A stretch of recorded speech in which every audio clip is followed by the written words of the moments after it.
salamat sa presensya ng bawat isa.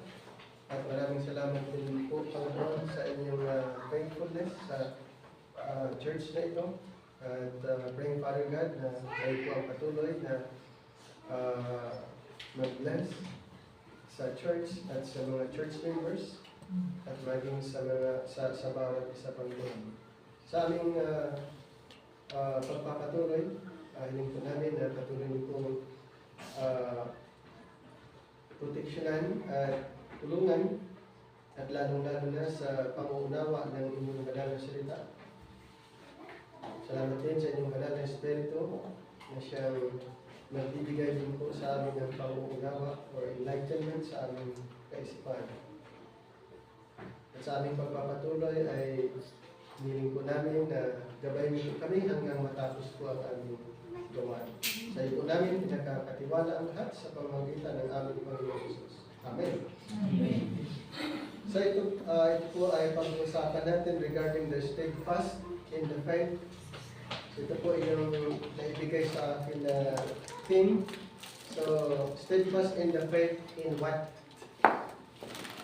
So kung pag-uusapan po natin at kung saliksikin po natin, ito po ay nakasinto sa ginawa ng ating Panginoon.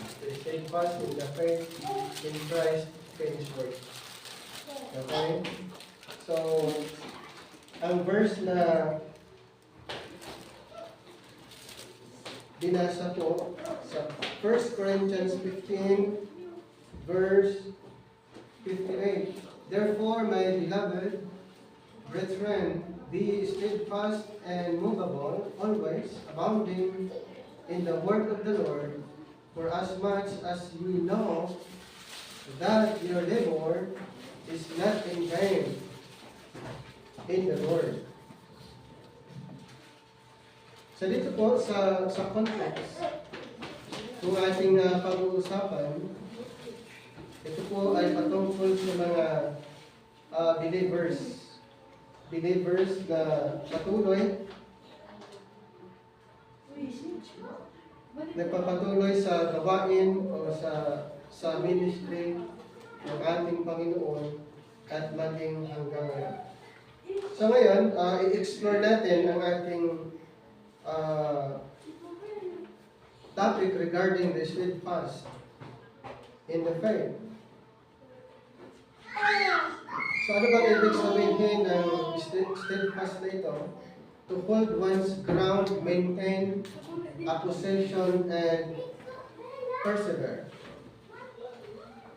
Or to persevere firm and steadfast in the faith of Christ. So another definition, to persevere firm and steadfast in the faith of Christ requires that the gospel of Jesus Christ penetrate one's heart and soul, meaning that the gospel becomes not just one of many influences in a person's life, but the defining purpose. So dito po sa definition na patungkol po sa steadfast, ito po ay nakasentro sa gospel. Okay, nakasentro po sa gospel. At ang gospel na ito ay mayroon pong malaking effect sa bawat isa. At ang tanong, anong klaseng gospel? Kasi sa Bible po, maraming gospel. Ang tanong, anong gospel na dapat nating paniniwalaan na pwedeng magbago ang buhay ng isang tao? So ang gospel na dapat nating paniniwalaan sa panahon natin ngayon ay ang gospel of the grace of God. Ayon sa Acts chapter 20, verse 24, but none of these things move me, neither count I my life there unto myself, so that I might finish my course with joy, and the ministry which I have received of the Lord Jesus to testify the gospel of the grace of God. So, gospel na natanggap ni Apostol Pablo na dapat natin i-share the gospel of the grace of God. Ang tanong, anong nilalaman ng gospel na ito? Anong content? Anong substance? Kasi pag-usapan natin ang gospel, may iba't ibang substance, may iba't ibang content. So ang content ng gospel na ito ay ang ginawa ni Kristo sa cross. Basahin ko lang sa 1 Corinthians 15, 1-4, ito po yung content ng gospel of the grace of God. Moreover, brethren, I declare unto you the gospel which I preach unto you, which also ye have received, and wherein ye stand, by which also ye are saved, if ye keep in memory what I preach unto you, unless ye have believed in vain. For I delivered unto you first of all that which I also received, how that Christ died for our sins according to the Scriptures, and that He was buried, and that He rose again the third day according to the Scriptures. So pag sinasabi natin na grace gospel, ito po yung content. Sa Bible po, ang daming good news. Kailangan po nating alamin alin sa mga good news or sa mga ebanghelyo na yon ang para sa atin. At yung gospel na yon, kung paniniwalaan ng tao, ay magkaroon po ng pagbabago. Magkaroon ng transformation. Okay? Kaya dito po, to persevere firm and steadfast in the faith of Christ requires that the gospel of Jesus Christ penetrate one's heart and soul. Meaning that the gospel becomes not just one of many influences in a person's life, but the defining focus of his or her life and character. What does it mean to be steadfast and movable? Ano ba talaga ang ibig sabihin yung sa binasa natin sa verse 58? Therefore, my beloved brethren, be ye steadfast and movable, always abounding in the work of the Lord. For as much as ye know that your labor is not in vain in the Lord. So this verse concludes. So kung makita niyo doon sa first word, therefore, ibig sabihin, ang context dito sa chapter 15, kinunclude. Ano ba yung meron doon? Meron tayong ilang pag-uusapan kung bakit sinabi the Apostle Paul, therefore, my beloved brethren. So this verse concludes a chapter that details the future resurrection of our earthly bodies. Ang issue po dito sa chapter 15 ay ang resurrection of our bodies. Ang tanong, kailan magkaroon ng resurrection sa mga namatay kay Kristo? Ang resurrection po ay mangyayari pagdating ng rapture. Okay? Same chapter, backward po tayo sa verse 51. Verse 51 and 52, behold, I show you a mystery. We shall not all sleep, but we shall all be changed. In verse 52, in a moment, in a twinkling of an eye, at the last trump, for the trumpet shall sound, and the dead shall be raised incorruptible, and we shall be changed. 53, for this corruptible must put on incorruption, and this mortal must put on immortality. Kaya sinabi dito sa verse 58, therefore, ang issue regarding po sa future resurrection ng ating katawan. Alam niyo po ang ating katawan, according to this set of verses, ay mayroon pong ipapalit sa ating katawan na mayroon tayo. Yung ating katawan na corruptible, papalitan ng katawang incorruptible. Yung ating katawan na earthly, papalitan ng katawang heavenly. Yung ating buhay ay papalitan din ng buhay na walang hanggan. At paano mangyayari yon? Ang lahat ng ito ay mangyayari kung paniniwalaan yung gospel. Kasi kung hindi natin paniniwalaan yung gospel of Christ, gospel of the grace of God, yung resurrection na na-mention dito ay hindi po mararanasan ng bawat isa. Habang ang ebanghelyo na yon ay hindi paniniwalaan yung pangako ng future resurrection ng ating katawan, papalitan ng glorified body, ang ating katawan, papalitan ng heavenly body, ay hindi po mangyayari kung hindi paniniwalaan ang gospel na na-mention sa 1 Corinthians 15:1. Okay. So, Paul encouraged the Corinthian church to remain faithful to everything he had taught them. Yung mga Corinthians, sinabihan ni Apostol Pablo na mananatili silang faithful. Bakit po? Dahil sa future na ipinangako ng Panginoon. At ganun din po sa ating mga kapatid. Habang hindi pa nangyari yung rapture, kailangan mananatili tayong faithful. Ay sabi niya, therefore, my beloved brethren, be steadfast and movable, always abounding in the word of the Lord. So habang inaantay natin yun, patuloy po tayo sa ating ginagawa. When we see the word therefore in Scripture,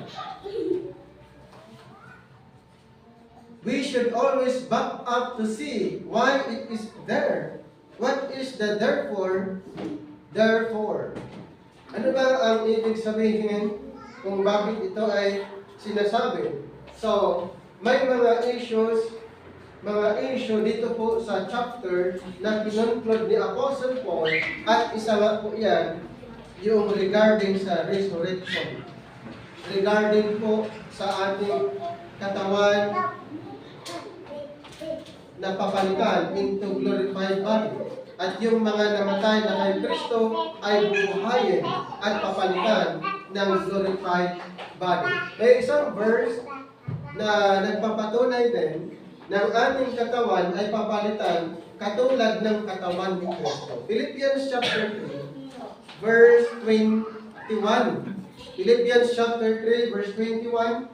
Who shall change our vile body, that it may be fashioned like unto his glorious body, according to the working thereby, he is able even to subdue all things unto himself.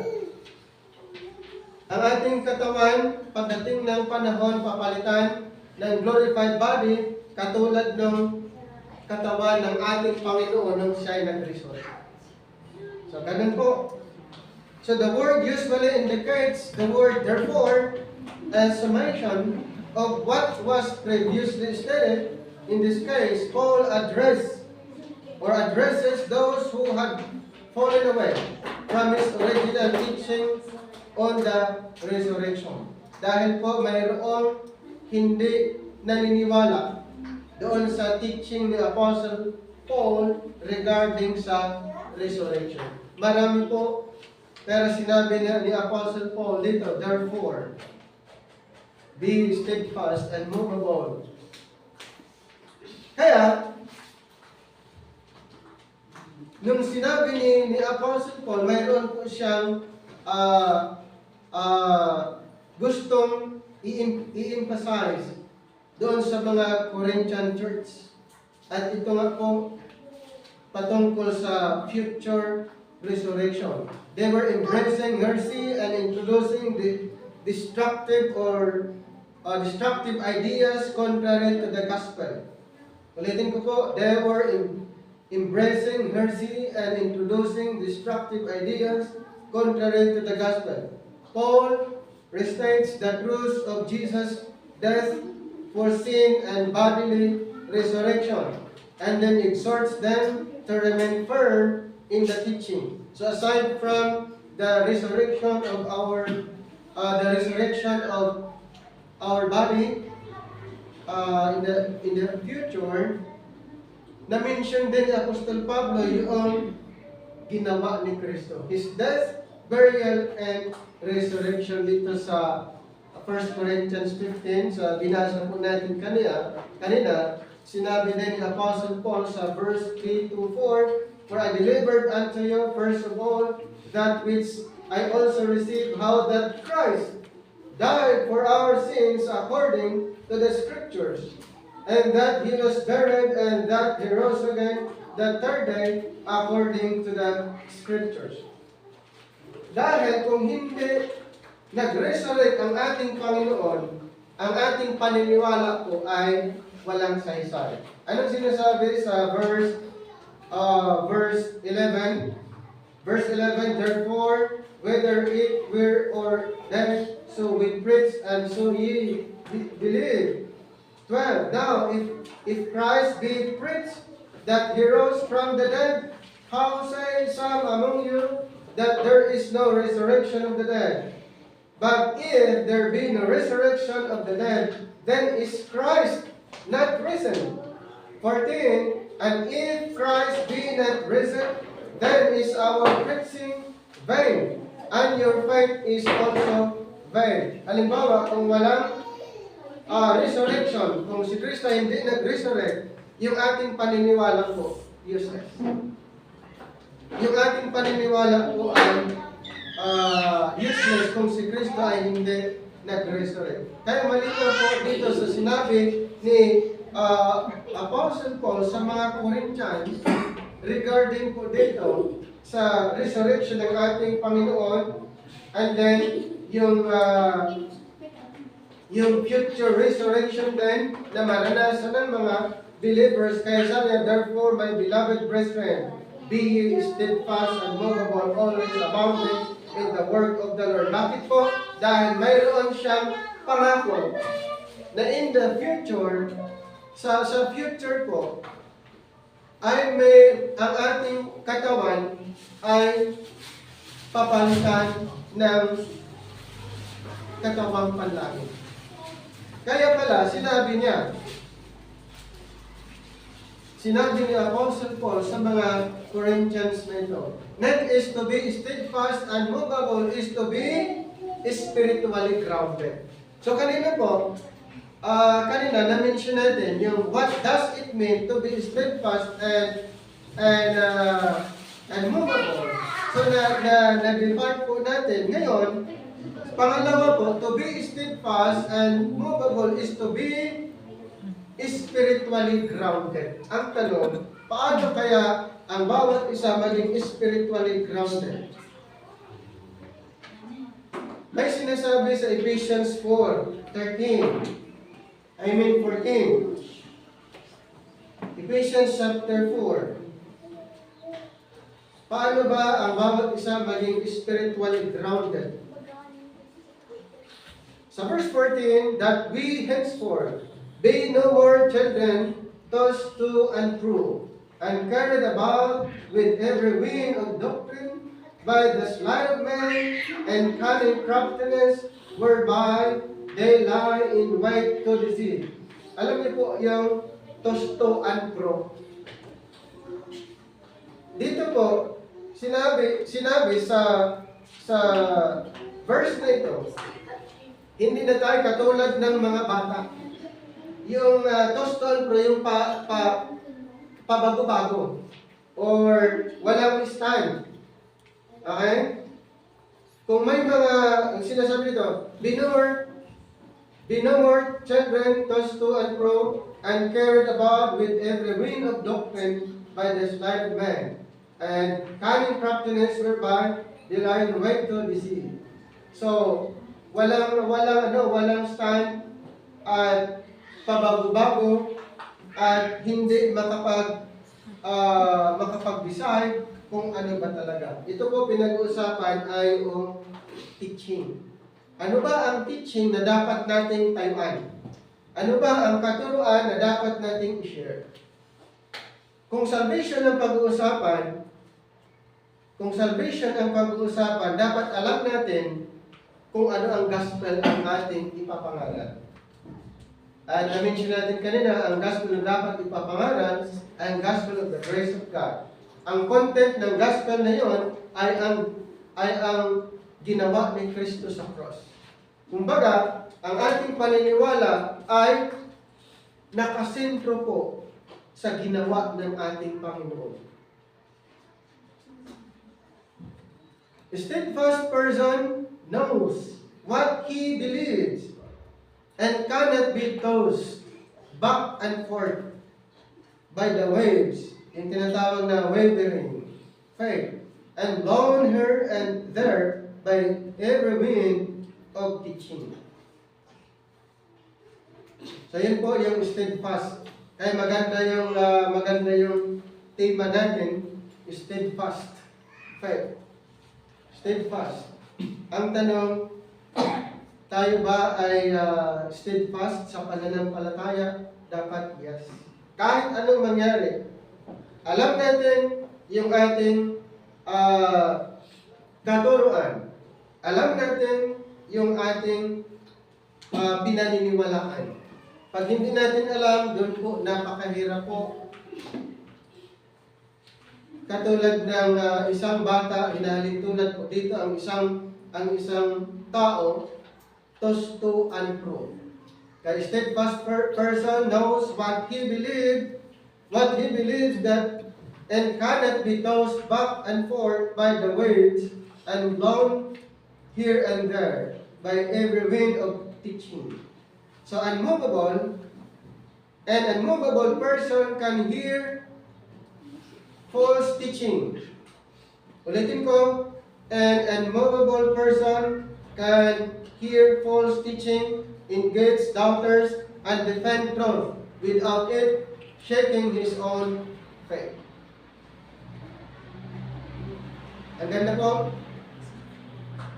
Marami tayong marinig. Katulad dito po sa mga taga-Efeso. Marami silang mga narinig, marami silang mga na-encounter na mga katuruan, mga false teaching, pero good news, hindi po sila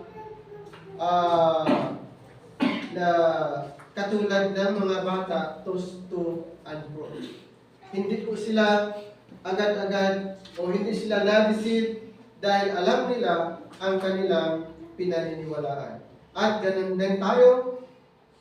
Maraming mga marinig na mga katuruan sa time natin ngayon. Dapat alam natin yung ating stand. Okay? Alam natin yung ating stand. Kung marami sa panahon noon, during the time of apostles, how much more sa panahon natin ngayon. Next, to remain steadfast. To remain steadfast and unmovable, we have to know the Word of God. Dapat alam natin ang Bible. Alam natin ang salita ng Panginoon. Anong sinasabi sa 2 Timothy 2:15? Study to show thyself approved unto God, a workman that needed not to be ashamed, rightly dividing the word of truth. So, ang sikreto po para mananatiling steadfast o mananatiling sa Panginoon, to remain steadfast and unmovable, we have to know our Bible. Dapat alam natin ang ating Bible, alam natin ang Word of God, at papaano po natin malalaman deeper sa pamamagitan po ng pag-aaral. Ang pakikinig maganda, pero mas lalo mong maunawaan deeper kung ang salita ng Panginoon ay pag-aralan. Study to show thyself approved unto God, a workman that needed not to be ashamed, rightly dividing the word of truth. It is truth should penetrate our minds and hearts. So ang katotohanan, ito po, ay dapat ito mag-penetrate sa ating kaisipan at sa ating mga puso, that it shapes our thinking and our actions. Then the truth should so fill our minds that we can detect error when we hear it. So kung alam natin yung katotohanan, yan po yung mag-penetrate sa ating mga kaisipan at sa ating puso. And then, ang katotohanan, yun din ang mag-detect ng error. Kung nandun ka sa katotohanan, then yan din po ay mag-detect kung ano yung mga error na ating narinig. Si Satanas, isa sa ginagamit ni Satanas para ang tao ay ma-deceive, malinlang ay Scripture. Okay? Sa Luke chapter 4, 9-11, Satan uses Scripture for his own purpose or purposes, twisting it to sound as though it says something it doesn't say. Isa sa mga strategy ni Satan ay baguhin yung Scripture, i-twist yung Scripture para ang tao po ay ma-deceive. May isang verse na nagsasabi na si Satanas ay nagkunwari siya ng anghel ng kaliwanagan. At yung kanyang mga taga-sunod or followers ay nagkunwari din na sila'y mga workers ng katotohanan. In 2 Corinthians 11, verse 13 to 15, for such are false apostles, deceitful workers, transforming themselves into the apostles of Christ, and no marvel, for Satan himself is transformed into an angel of light. Therefore, it is no great thing if his ministers also be transformed as the ministers of righteousness, whose ends shall be according to their works. If even Satan and his followers ay kaya nilang mag-transform, kaya isa sa mga ginagamit ng kalaban ay ang Word of God para ang tayo ma-deceive. Naalala nyo, si Eve, yung mga unang nilikha ng Panginoon, paano sila na-deceive? Na-deceive sila using the Word of God, and then ginamit ang salita ng Panginoon para linlangin yung tao. Kaya yung unang nilalang ng Panginoon, sila'y na-deceive, ginamit yung salita ng Panginoon dahil binago ang meaning. Nag-twist. Si Jesus Christ ay gustong linlangin ni Satanas gamit lang din ang salita ng Panginoon. Pero ang good news, si Jesus Christ ay hindi po na-deceive. Pero ang ginamit po ni Satanas, salita ng Panginoon. Okay. If we have not been diligent in our study and meditations on truth, we are vulnerable to error. Halimbawa, kung hindi natin pinag-aaralan ng maayos ang salita ng Panginoon, kaya maganda po mayroong every Sunday, may mga pag-aaral. Dahil ang tao po ay vulnerable to error. The false religions of the world can be persuasive when they quote Bible verses to support their error. Ginagamit lang din yung Bible para support doon sa mga sariling katuruan. Ginagamit ang Bible kaya nakakalungkot po. Kaya, ang part natin is aralin ang salita ng Panginoon para maiwasan po natin yung mga iba't ibang katuruan na hindi na po align doon sa sinasabi ng Panginoon. Next, number 3. The Lord calls each one of us to be steadfast in the faith. Lahat po tayo naniniwala. The Lord calls each one of us to be steadfast in the faith. Our walk with the Lord should be consistent and not up and down. Nabali po? Our walk with the Lord should be consistent and not up and down. Reflecting continual progress in the upward call of God in Christ Jesus. Philippians 3:14. Philippians chapter 3, verse 14. 3:14. I press toward the mark for the prize of the high calling of God in Christ Jesus. So yun po ang tandaan po natin, hindi po yung ating pamumuhay sa Panginoon ay pabago-bago. Dapat ito po ay consistent. So the Apostle Paul likewise commanded the Colossian believers for their steadfastness in Christ. May sinasabi din si Apostle Paul doon sa mga taga-Colossae. Colossians chapter 2 verse 5. Verse 5, for though I be absent in the flesh, yet am I with you in the spirit, joying and beholding your order and the steadfastness of your faith in Christ. Yun yung sinabi ni Apostle Paul, kahit wala siya doon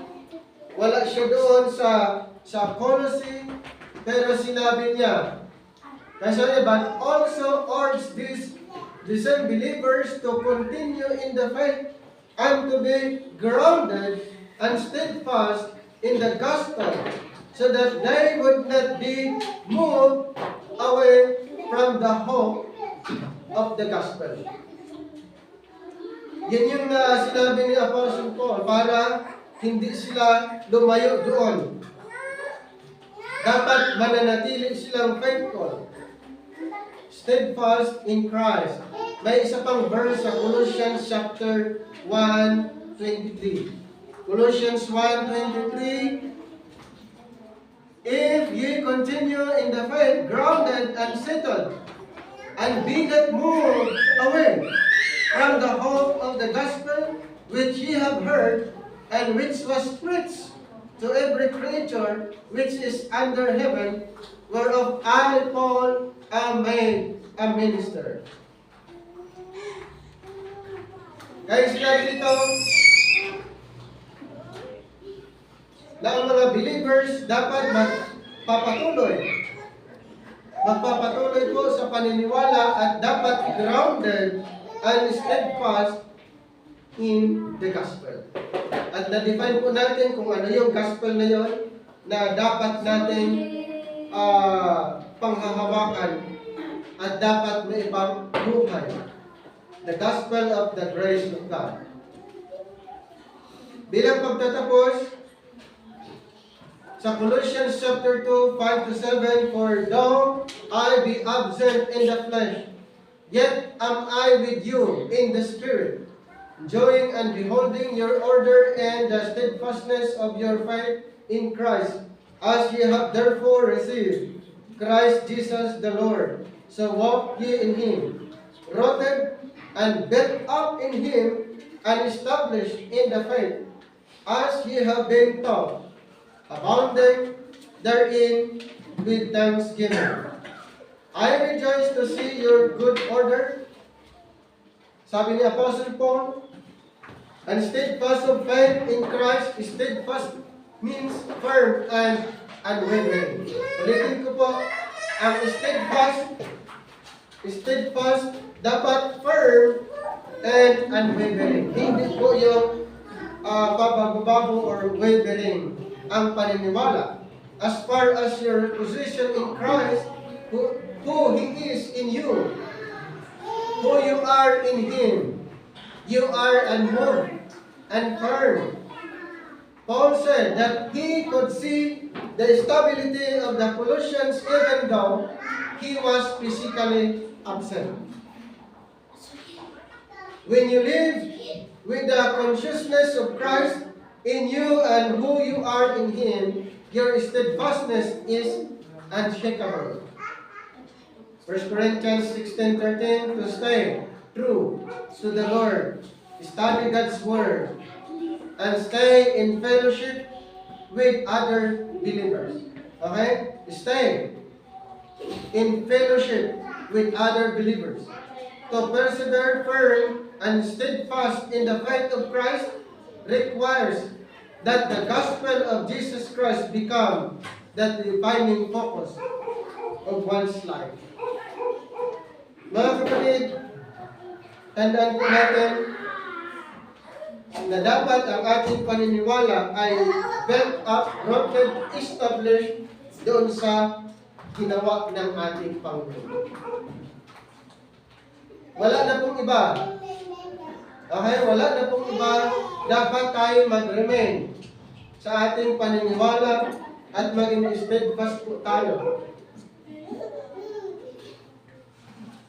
Bilang pagtatapos sa verse 58, 1 Corinthians, basahin ko lang po for the last time.